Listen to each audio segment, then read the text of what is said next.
Hello, noble ones, and welcome to Metatron's Academy. Are you interested in learning how to make a secret writing system?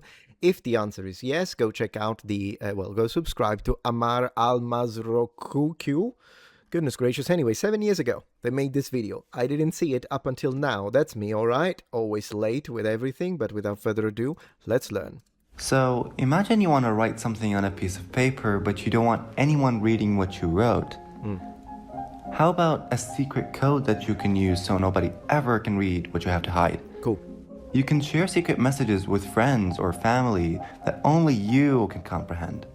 Well, that's exactly what I did about 4 years ago. Okay. And although it wasn't the best code because it was my first time trying, so it was kind of easy to decipher, it was just not very professional. But I continued making such writing systems, and I got better at it over time. So I think he got some inspiration. So if the code is this, then I see he got a little expert. Like this is a kanji. It's zhong in Chinese or naka in Japanese. There's the infinite. Well, this is 8. Oh, it's interesting. I said infinite. It's 8. 8 plus. So yeah, sure. I did this too, by the way. I did this too. I'll have to see if I can find it again. In this video, I'm going to cover what exactly is a writing system and how to make one. Okay. First of all, don't confuse writing systems with conlangs. A writing system is not a language.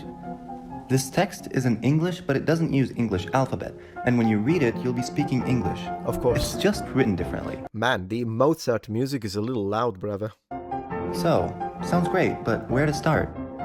Now let's show you one that I made. Okay. This is Amix. This is the main secret code that I made. Ah, that's kind of cool.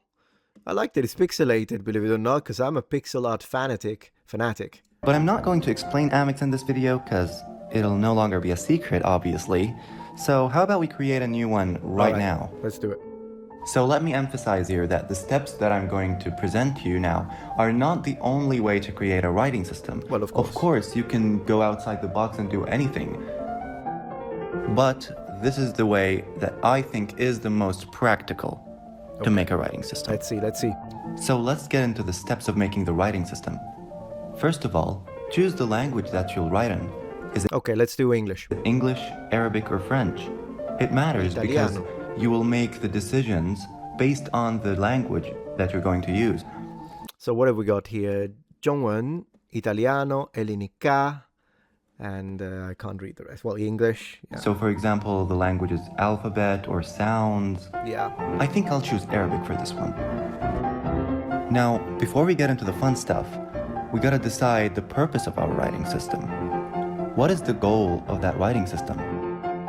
If you just want to make a simple writing system, that's fine, of course, but you can make one for other purposes, like one that saves space, so you can write more in less paper. That's kind of a beautiful looking one. Look at that. Wow. Or one that is intended to look beautiful for artistic purposes. It's totally up to you. Maybe we could... What would I do? Probably something aesthetic. I imagine I would do something aesthetic.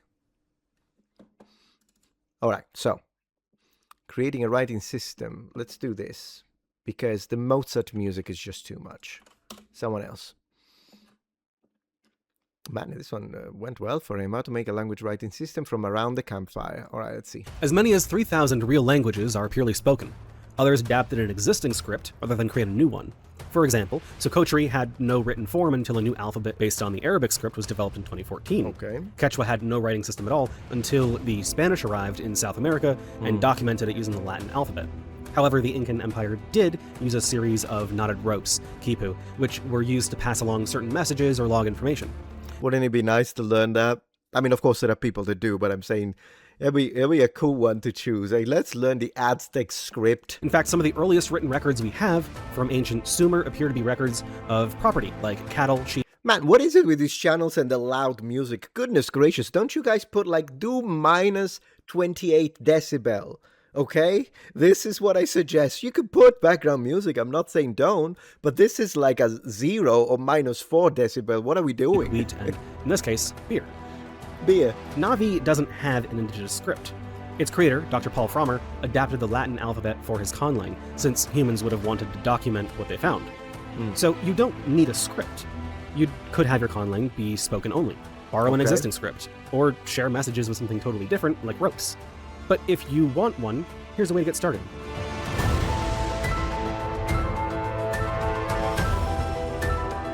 The first thing to consider when creating a new script are its instruments.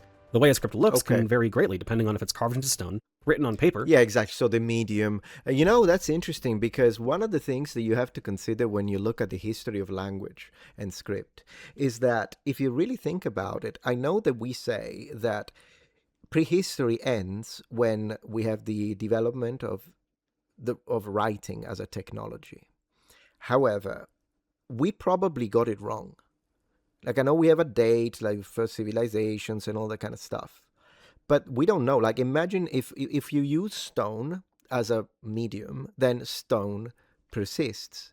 But what if there was a population that we currently consider to be prehistoric, like in the Neolithic period, and then they were writing, but they weren't writing on stone because it was difficult. They were writing on a perishable material, such as, for example, leather, or maybe they were writing on clay, or maybe they were writing on wood. Well, clay can be destroyed, and wood and leather will deteriorate. And so we think they're prehistoric, but in reality, they had a writing system.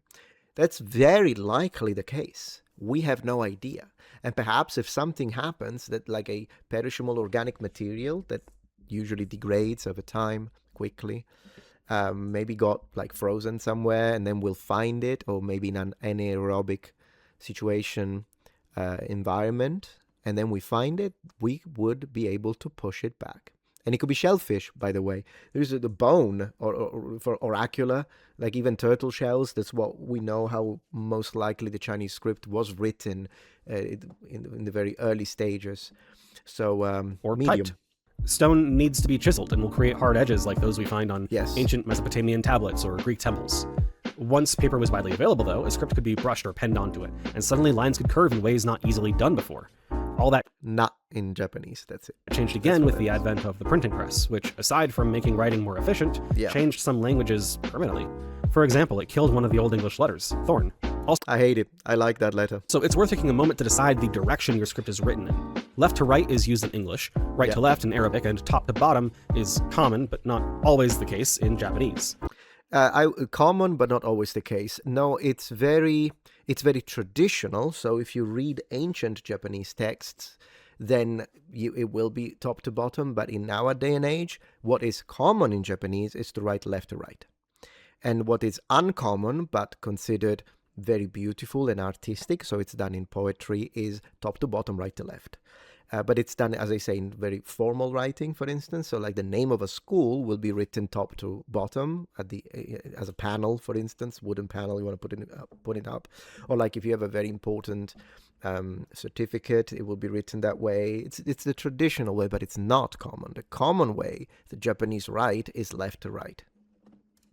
There are exceptions to all of this.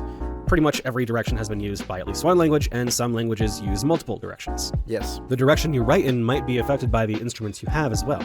So if your conlang is meant to be written on stone pillars, a bottom-to-top approach might make more sense, so that readers can start at head level and look up to read more. Yes. If they all write on paper, some Good point. I like that one. horizontal direction might make sense. And of course, if the medium changes over time, the direction could as well. Even that, like on paper, horizontal makes more sense. It's kind of a Western-centric perspective. I agree because I'm a Western man. But once again, the Japanese and the Chinese initially would write top to bottom, even on paper. So, depends. To figure out what type of script you're using, we first need to talk about Yeah, I actually kind of want to continue on that. Why does it make more sense left to right? It really doesn't. It's a convention. Right to left is how hieroglyphs were written. And there are plenty of scripts, even in a Semitic world, that go right to left instead of left to right. And when you read manga, you're reading them right to left because they still maintain the traditional. So, does it make more sense? Not really. It's a construct. It only makes more sense to us because that's our custom. the difference between consonants and vowels. Growing up, you might have been taught that vowels, for example, are letters that just say their name. But linguistically, that's not quite right. They aren't types of letters, they're specific types of sounds. Vowels are sounds where the airflow isn't cut off, like ah, e, and oo. Consonants, however, stop the airflow. B, t, g. Syllables are usually made by combining those two types of sounds, leading with the consonant, ba, ti, and gu. how scripts use and show this relationship between vowels and consonants is a big factor. So let's look at the 5 basic types of scripts we've seen throughout history. Cool. All right. So for the section with the 5 different basic kinds of scripts, maybe I'll refer you to the original channel also because it's 7:57, and I decided to film only until 8 today. But anyways, apart from the freaking music that is driving me insane, the videos were interesting, and let me know which one you liked the most, and do remember to go check out these original creators. And thank you very much for joining Metatron's Academy. If you're enjoying this video so far, please take a moment to check out my Patreon page. With as little as a $5 support, you can help us ensure that we can continue to produce high quality and high researched content. And at the same time, you get access to polls, extra videos, unlisted streams, and much more. Thank you so much.